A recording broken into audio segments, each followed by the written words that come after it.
The military attack conducted by Russia on Ukraine is ongoing, and Russian troops are said to be approaching the capital Kiev. How will this affect neighboring countries and the rest of Europe? With us via Zoom to discuss how the conflict in Ukraine will impact Poland, we have Witold Waszczykowski, currently a member of the European Parliament, Vice President of the Foreign Affairs Committee, as well as the former Minister of Poland. Welcome to Riks. Thank you for the invitation. Thank you. Thank you. So, what's your reaction to the Russian invasion of Ukraine? Well, I can only tell my colleagues from the Western countries that I told you so. We as Poland, we are in a specific, unique position because we are the only country of the European Union and NATO, which is the neighbor of two of the parties of the conflict, which is Russia, which is aggressor, and the Ukraine, which is a victim of aggressor. So when you try to discuss what are the consequences of this conflict, we are the first to have these consequences. It started already, first because we feel approaching Russian troops to the Polish border. We have already them in Brześć. This is the city on the Polish-Belarusian border. It is likely they are going to go through the Polish-Ukraine border and attack Ukraine from the west. And the second consequence is we already have a wave of migrants and refugees which are trying to escape from Ukraine to Poland. Yes. So far, majority of them are coming to the families, to the relatives, to the friends who are working in Poland. We have much more than 1 million Ukrainians already working, living in Poland, and most of the refugees are coming to meet this relative or friends. So we are going to be briefly affected by security, insecurity, and of course economically first by massive wave of migrants. Yes, we'll come back to the question of the refugees, but what has the reaction been so far from the Polish government? Have any new measures been taken this week? Well, as I said, we were trying to predict and convince our colleagues from the western part of Europe that Putin is predictable, determined politician to change the security architecture which was created after the end of the Cold War in Europe. And he is not only determined to change by political ways, economic ways, because he disturbed the economy of our continent by creating difficulties for the gas system, energy market. But we were using the example of Chechnya, of Georgia, of Crimea, of Donbass, that he is going to use the military way to change this architecture. And we have the results of 20 years of appeasement policy. We have the results of more than 20 years of myths and illusion that cooperating with Russia, cooperating with Putin, we will force Russia and Putin to impose norms and standards of the European Union. No, it's the opposite way. He is correcting Western politicians like Gerhard Schröder and others. What is our reaction? We think this is the sanction. This is This is a step in the right direction, but this is not enough.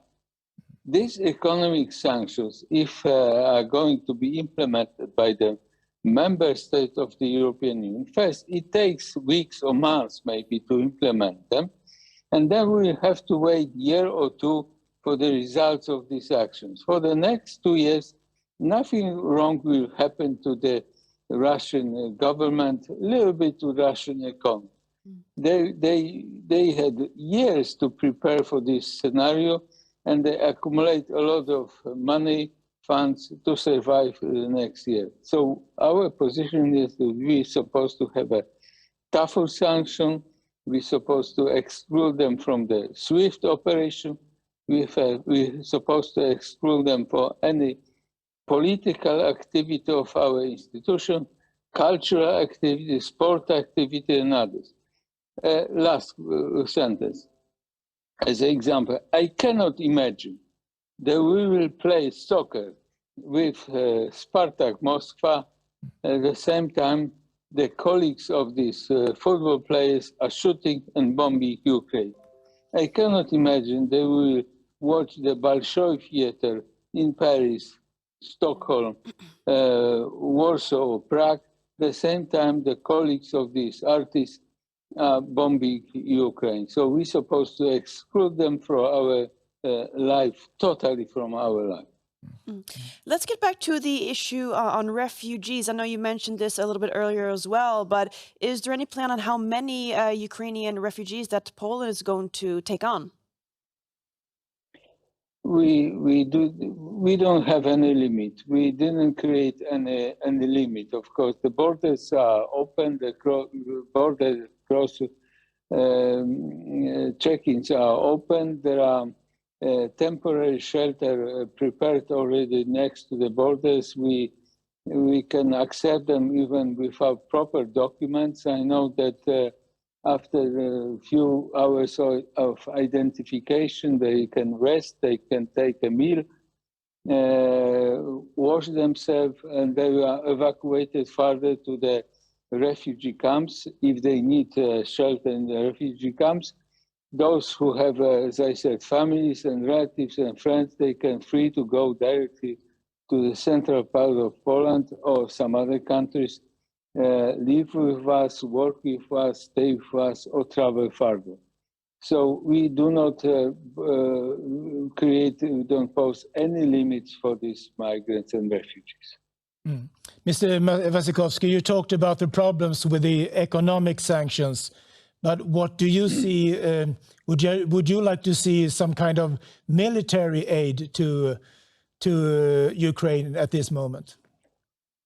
Yes, for many weeks I was advocating 3 steps how to stop Putin. First, we had to deprive him of income, because selling gas and other natural resources, minerals, he is accumulating money, funds to conduct this military policy. So the first step is to impose sanctions. The second step is to deter him from acting in our part of Europe, which is European Union and NATO. And this process is going on because we have additional deployment of American troops, British troops, and others. So I think that Eastern flank is ready to deter further action of Putin. And the first step is to allow Ukrainians to defend themselves.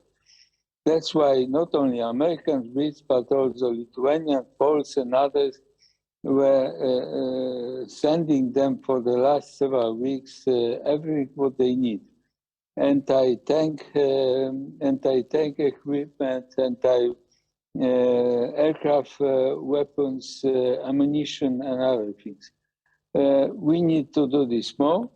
And of course, to make this country stronger, resilience, we need to provide those economic assistance. So we have to deal with this conflict in parallel dual tracks. First, stop Russia, and then empower Ukraine, allowing them to defend themselves. I think also that we're supposed to open wider the doors to the European Union. And we're supposed to open for them different kind of European agencies, sectoral policy, maybe in the near future, the single market for Ukrainians, eventually, of course, grant them membership.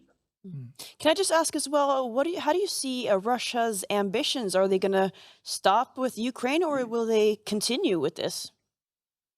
I think the sky is the limit for the Putin's ambition.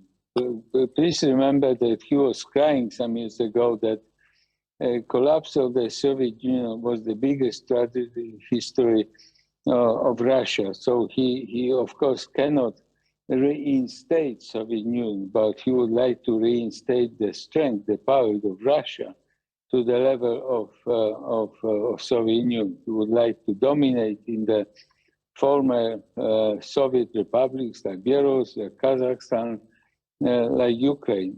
Ukraine is important for economic reasons, of course, to allow him to gain strength.